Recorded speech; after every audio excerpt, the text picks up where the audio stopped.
E se perder um pouco da visão, assim, na verdade, abrisse uma nova maneira de enxergar o mundo, hein? E se aqueles perrengues do dia a dia, sabe? Aquelas coisas que deixam a gente meio para baixo, pudessem virar histórias, histórias inspiradoras. Parece coisa de livro, né? Mas hoje a gente vai mergulhar fundo na trajetória de uma família brasileira que fez exatamente isso. E olha, de um jeito muito especial. O nosso papo hoje é sobre a família Facó. É assim que eles se chamam, família autoral. E só isso já diz muito, né?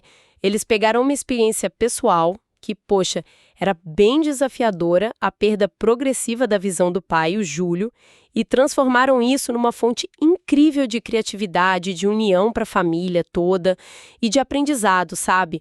Tudo através de fábulas e contos que são, nossa, pura poesia e sabedoria. É isso aí. E para a nossa conversa, a gente se baseou bastante num texto biográfico, que é uma delícia de ler, parece até uma fábula da vida real mesmo.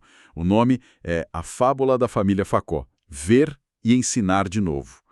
E tem também um trechinho extra, sabe, do pós-fácil do primeiro livro que eles publicaram. Conta a origem de um personagem, o Abu. Ajuda a gente a entender como essa aventura editorial começou. Legal! E a nossa missão aqui, então, é desvendar juntos como essa família navegou por essas águas que, nossa, pareciam bem turbulentas, né? Mas eles não só sobreviveram, como criaram todo um universo literário cheio de significado, encontraram um jeito só deles de ensinar virtudes, de um modo leve, sabe? Cativante e super, super inspirador. Tá, então vamos nessa, vamos desempacotar essa história. Bom, tudo começa com o Júlio, né? A visão dele começa a falhar, a se desfazer nos cantos, como o texto fala de um jeito bem poético. O mundo em volta vai ficando meio desfocado, as bordas meio borradas. Putz, uma situação que podia levar ao desânimo total, né? A paralisia. Mas nele, isso disparou perguntas. Perguntas daquelas que mexem com a gente por dentro, sabe? Exato. São 3 perguntas-chave que ele se faz. Quase como, sei lá, guardiãs de uma nova fase da vida dele. A primeira é super prática, mas cheia de afeto.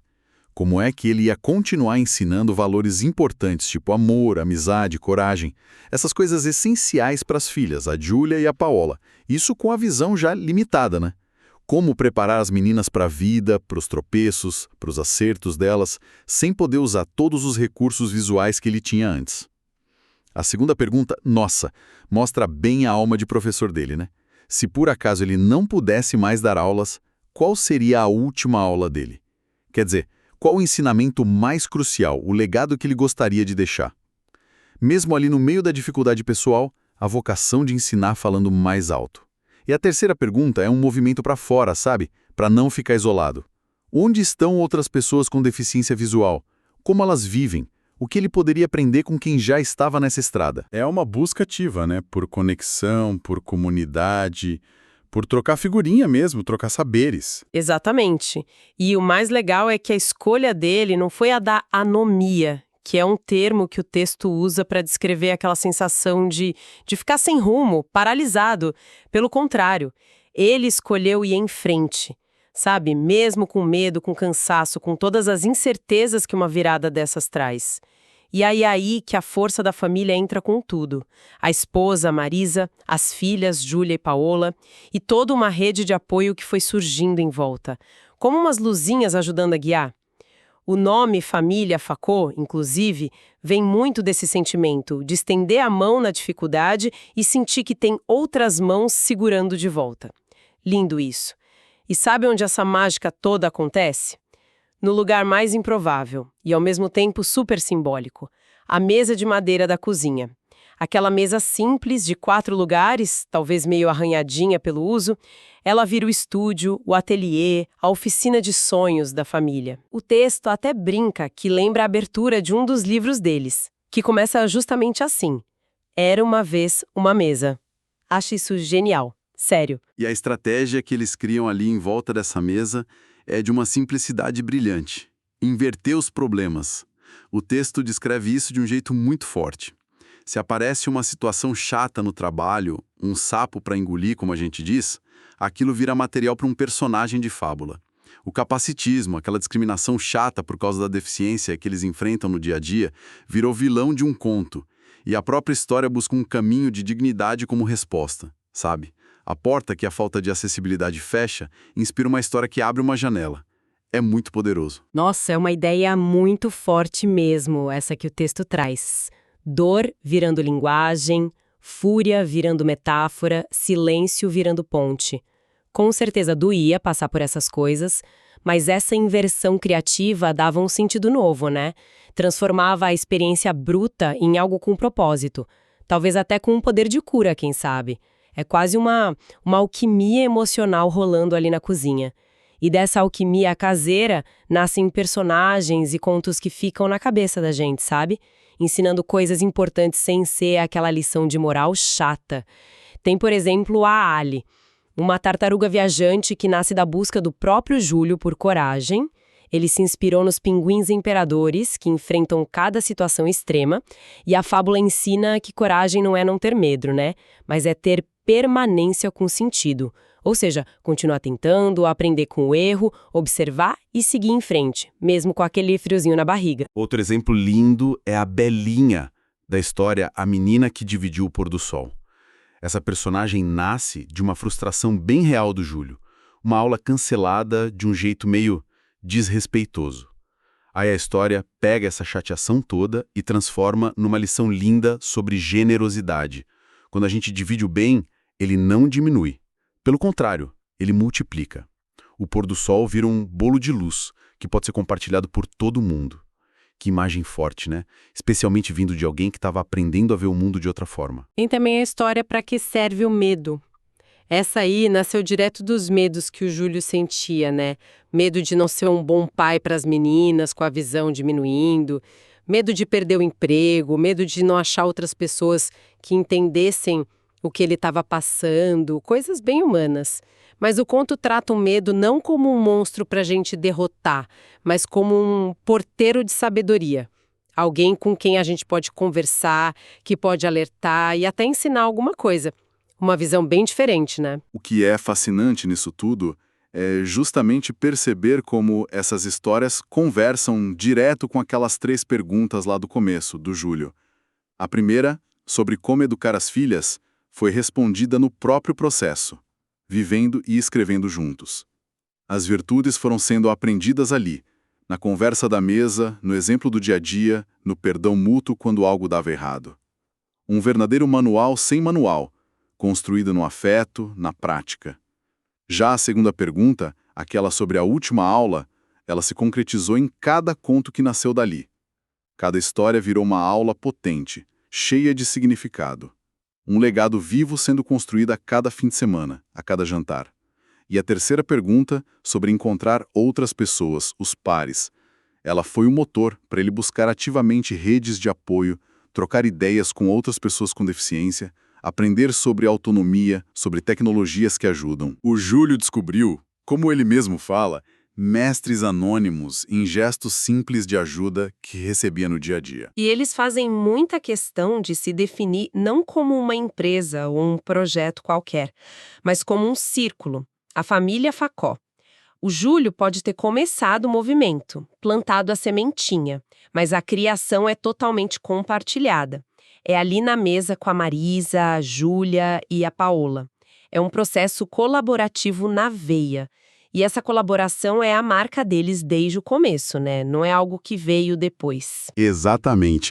E isso fica claro até na história do primeiro livro publicado por eles. O Elefante que Mora no Meu Quarto, com o personagem Abu. O pós-fácil desse livro, que saiu lá em 2020, bem no meio da pandemia, revela que o Abu, na verdade, nasceu muito antes, lá para 2013, como uma brincadeira do Júlio com as filhas pequenas. Foi ganhando forma, ganhando rima, história, ao longo dos anos num ritmo próprio deles. A publicação foi o resultado desse esforço junto, sabe? Descrito de um jeito lindo como 2 mãos grandes, plus 2 mãozinhas, plus outras 2 mãos ainda mais pequenininhas, todas cuidadas pelas mãos da mamãe Marisa. O personagem veio do amor, trazido pela ternura. Isso mostra bem essa natureza paciente, amorosa e realmente familiar do trabalho deles. É lindo. Mas sem glamour nenhum. É trabalho mesmo. A mesa da cozinha é o centro de tudo nos fins de semana, nos feriados, nos jantares. Eles testam os textos em voz alta, sentem o ritmo das palavras, a música da frase. É um trabalho constante, feito com muita dedicação, muito afeto. E o resultado disso, nossa, toca as pessoas de um jeito muito real. Sim, o impacto é visível. Eles recebem cartas, e-mails, mensagens de leitores super emocionados, de professores que usam os contos em sala de aula para falar de temas difíceis de um jeito sensível, sabe? O texto menciona até gente que chora no ônibus lendo as histórias. Isso mostra a força da conexão que essas histórias, nascidas de uma experiência tão pessoal, tão íntima, conseguem criar com o outro. É impressionante. E dessa dinâmica familiar, dessa criatividade toda, muitos frutos já surgiram.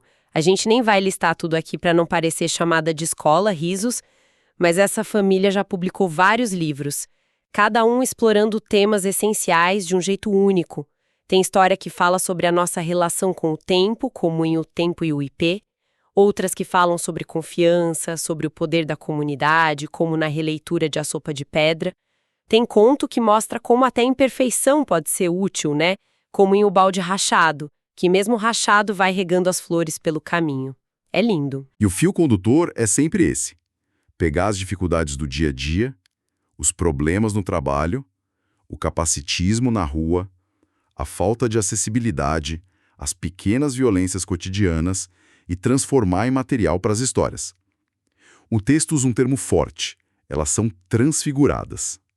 A ferida não é escondida, sabe? Ela vira parte da beleza. Vira ensinamento. É uma resiliência que não é só aguentar o tranco, mas é criar a partir da dificuldade. Uma resiliência criativa, assim. Uau! Impressionante mesmo. No fundo, a história da família Facó é sobre isso, né? É transformar a limitação em profundidade, como diz o texto de forma brilhante. Vendo menos, decidiu ver melhor. Lindo demais. É sobre transformar a dor numa linguagem que pode curar não só a si mesmo, mas também tocar o outro, né? E usar o poder das histórias, das fábulas, para ensinar, para conectar e para inspirar gente de todas as idades. Exato. E eles chamam isso de uma mística laica. Acho esse conceito muito, muito interessante. Significa buscar um sentido mais profundo para a vida e passar valores essenciais como o amor, coragem, generosidade, esperança, mas fora de um contexto religioso formal. A ferramenta principal é a própria vida. É a experiência compartilhada, são as histórias que nascem dessa vivência toda. É ensinar sem ser autoritário, sem pomposidade, sabe? E aprender sem se sentir diminuído, sem humilhação. É muito humano. E o conceito de família autoral deles é a tradução perfeita disso tudo. Não é um esquema de empresa com hierarquia, com metas, nada disso. É um convite para sentar junto à mesa, para compartilhar não só a comida, mas as histórias, os risos e, por que não, as lágrimas também, né? Faz parte. É uma casa onde, como o texto conclui de um jeito lindo demais, as histórias aprendem a falar como gente e a vida aprende a se recontar. Um lugar onde o milagre acontece ali, ó, fabricado na conversa, na troca do dia a dia, na escuta atenta de um para o outro. Que jornada, hein? De verdade, muito inspiradora. Vimos como a família Facó pegou uma baita diversidade, um desafio enorme, e não viu como um ponto final. Viram como uma vírgula, sabe? Como o começo de um novo capítulo. Usaram a dificuldade como matéria-prima para criar histórias que tocam fundo na gente. Histórias que ensinam valores essenciais de um jeito leve e que conectam gerações. Uma verdadeira fábula biográfica real, cheia de lições para todo mundo. Fica então uma reflexão, né? Talvez um convite para pensar. De que forma os desafios que cada um de nós enfrenta no dia a dia, sejam grandes ou pequenos, como eles poderiam ser encarados não só como obstáculos, mas quem sabe como o estopim para uma nova história, uma nova forma de ver melhor, como o Júlio fez. Como será que a gente pode tentar inverter nossos problemas e descobrir neles uma fonte inesperada de aprendizado, de conexão ou até mesmo, olha só, de criação? Fica aí para pensar. É um pensamento poderoso para levar com a gente, com certeza. E para quem se sentiu tocada, inspirada ou ficou curiosa com essa história incrível de resiliência, de criatividade e de amor em forma de palavras, Fica aqui o nosso convite reforçado. Busquem conhecer mais sobre a família Facó e suas obras. Procurem pelos livros, explorem esse universo que eles criaram com tanto carinho, tanta sabedoria. Deixem-se inspirar por essa maneira tão humana, tão potente de transformar a vida em contos que encantam e ensinam. Vale muito a pena. E assim a gente fecha a nossa conversa de hoje. Que a gente possa sempre encontrar essa capacidade de recontar nossas próprias histórias, descobrindo beleza e força mesmo onde parece que só tem dificuldade. Que essa inspiração nos acompanhe. Até a próxima!